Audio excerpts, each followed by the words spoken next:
अतिउत्साही कार्यकर्त्यांनी ते बॅनर लावले। मुंबईच्या राष्ट्रवादी कार्यालयासमोरच्या भावी मुख्यमंत्री बॅनरवर अजित पवार यांची प्रतिक्रिया। 145 आमदारांच्या पाठिंब्याशिवाय मुख्यमंत्री होणं अशक्य, अजित पवार यांचं सूचक वक्तव्य।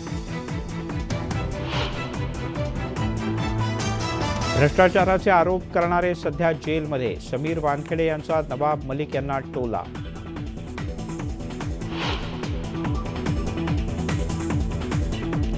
संजना जाधव यांचा शेतकऱ्यांच्या प्रश्नावर कन्नडमध्ये मोर्चा, दानवेंच्या कन्या कन्नडमधून विधानसभा लढवणार असल्याची चर्चा।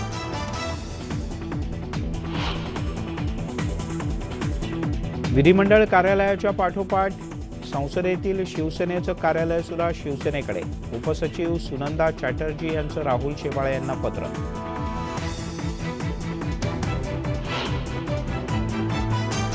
शिवसेनेची आज मुख्यमंत्र्यांच्या निवासस्थानी महत्त्वाची बैठक।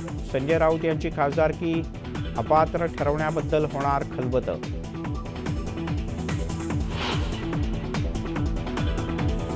संजय राऊत निर्बुद्धपणे बोलतात, अशा लोकांना मी काय उत्तर देऊ?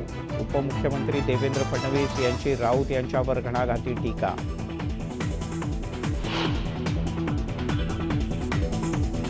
पुण्यामध्ये आंदोलक एमपीएससी विद्यार्थ्यांची उपमुख्यमंत्री देवेंद्र फडणवीस यांच्याशी फोनवरून चर्चा। सरकार विद्यार्थ्यांच्या पाठीशी असल्याचं केलं स्पष्ट।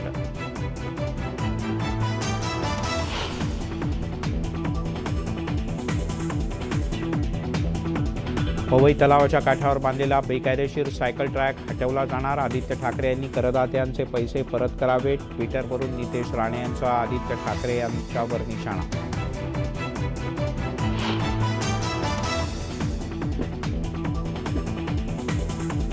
आणि कांद्याला मिळत असलेल्या कवडीमोल भावामुळे येवल्यातील शेतकऱ्यांमध्ये संताप।